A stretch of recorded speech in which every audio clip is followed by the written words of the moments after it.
The question is that the amendments be agreed to, and I call the honourable member for Higgins. Thank you, Deputy Speaker. We pride ourselves in Australia on having a pristine natural environment, from white sandy beaches, forests teeming with life and birdsong, to the quiet power of our central desert. Our spiritual connection and economic dependency on nature is indisputable. More than half of Australia's GDP is moderately to highly dependent on nature for tourism and food production, and indeed pharmaceuticals. 70% of our food is reliant on pollinators like bees, insects and bats. The economic argument I've outlined complements the spiritual fulfilment we derive from nature. Yet our environment is in the State of the Environment report, which the previous Liberal government suppressed, was described as poor and deteriorating as a result of increasing pressures from climate change, habitat loss, invasive species and resource extraction. Australia has one of the highest rates of species extinction, with more than 100 endemic species becoming extinct or extinct in the wild since colonial settlement, with scientists describing some of these extinctions as predictable and probably preventable. The facts are sobering. Australia has lost more mammal species to extinction than any other continent. For the first time, Australia has more foreign plant species than native. Habitat the size of Tasmania has been cleared. Plastics are choking our oceans, up to 80,000 pieces of plastic per square kilometre. Flow in most Murray-Darling rivers has reached record low levels. The Samuel Review gave a devastating assessment of the EPBC Act, which we are now undertaking reform to. In April 2024, Professor Samuel described this Act and its associated regulations as gobbledygook, and said the regulatory framework had been an abysmal failure at protecting our environment over the past 25 years.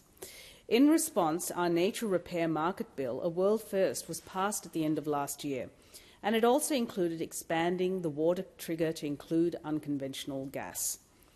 This second tranche of reform that I'm talking about now will establish a National Environmental Protection Authority as a regulator and a Environment Information Australia body as a harvester or gatherer of data and information to be used in as close to real time as possible to better inform our decision-making. This legislation package aims to foster a sustainable future by enhancing environmental protection, improving information transparency and ensuring smooth transitions in regulatory frameworks. This Labor government not only intends on repairing nature, but making it Liberal-proof. We intend on delivering a nature-positive Australia. And we need to. After a decade of energy chaos, climate denialism, the climate wars, it just goes on. And to that we can add the dereliction of duty with respect to the environment. Nature positive means repairing nature to leave it in a better state than we found it, going above and beyond the minimum of repairing loss alone. This will be the first time that any country has defined nature positive and introduces a requirement for Australia to progress towards that outcome. The EPA bill is the cornerstone of the nature positive legislation. It seeks to establish EPA, Environment Protection Australia, an independent statutory body dedicated to enforcing and regulating environmental standards across the country. The creation of the EPA is a significant step towards ensuring that environmental protection is not only a priority but also effectively monitored and enforced.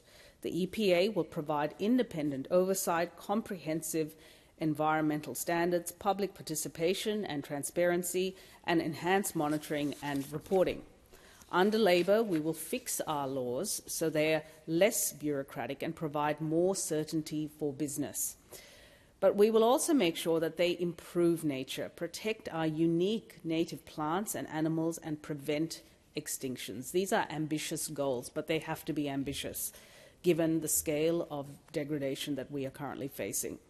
The EPA would be a truly national environmental regulator that Australians can be proud of, responsible for a wide range of activities, including recycling, hazardous waste management, wildlife trade, sea dumping, ozone protection, underwater cultural heritage, and air quality, one of my favourite topics.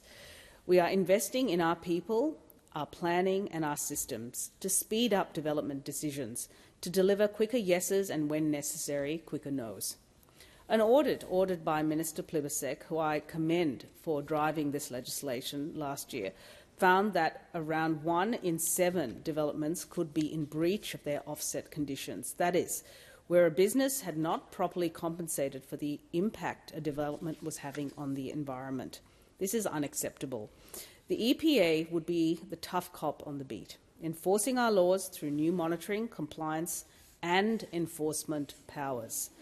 The Samuel Review into Australia's environmental laws found that the current regulator is not fulfilling this necessary function.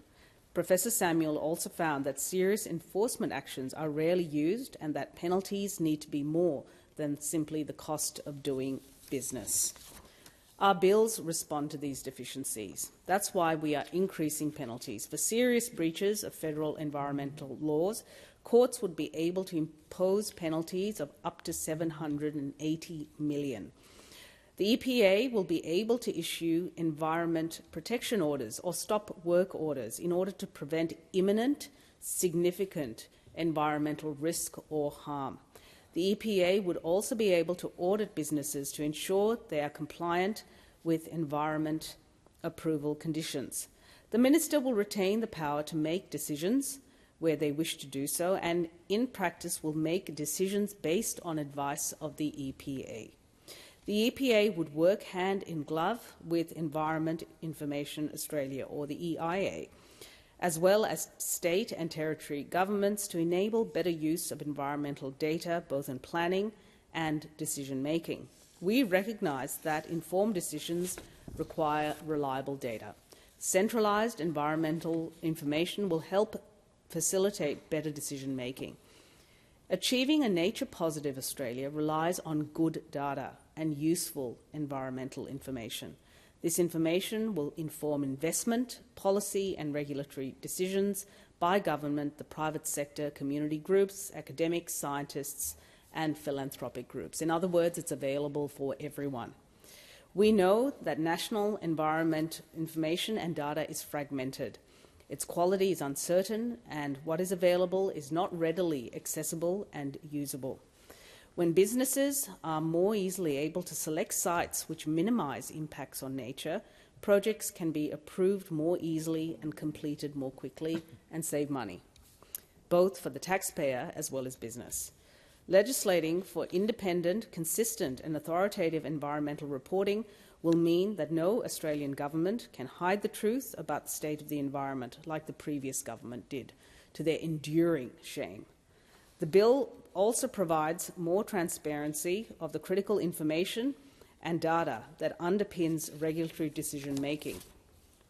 This was a key recommendation of the Samuel Review. It delivers on our promise at the last election to provide consistent and reliable information on the state of the environment across the country.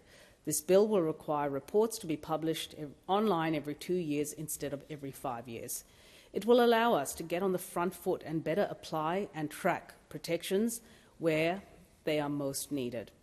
Australia's environment is a national asset and responsibility. We are the stewards of our environment. This is why the State of the Environment reports include a new requirement to report on the progress of the government's national environmental goals. The bill makes it a requirement for the government to commit publicly to national environmental goals. When Labor was first elected, Minister Plibersek released the official 5-yearly report card on Australia's environment. This is known as the State of the Environment Report. The former government received it before Christmas 2021, but chose to keep it hidden, locked away in the back cupboard until after the 2022 federal election because the findings were so damning.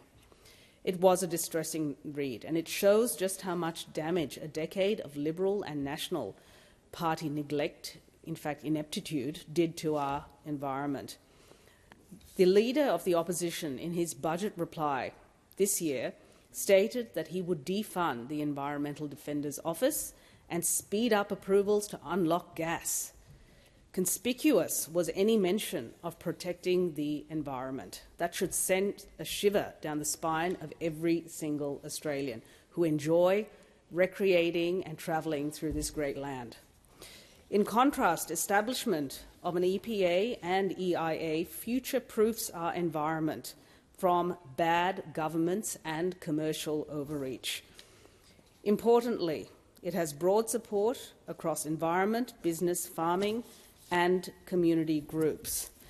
And a few of these groups have said have put forward testimonials in support of this. Professor Graham Samuel, the government and the minister are doing everything exactly as they should be doing. I don't underestimate the complexity of what has to be done. From the ACF welcomes the government's announcement that it will set up an agency to enforce environment laws, something previous governments failed to do.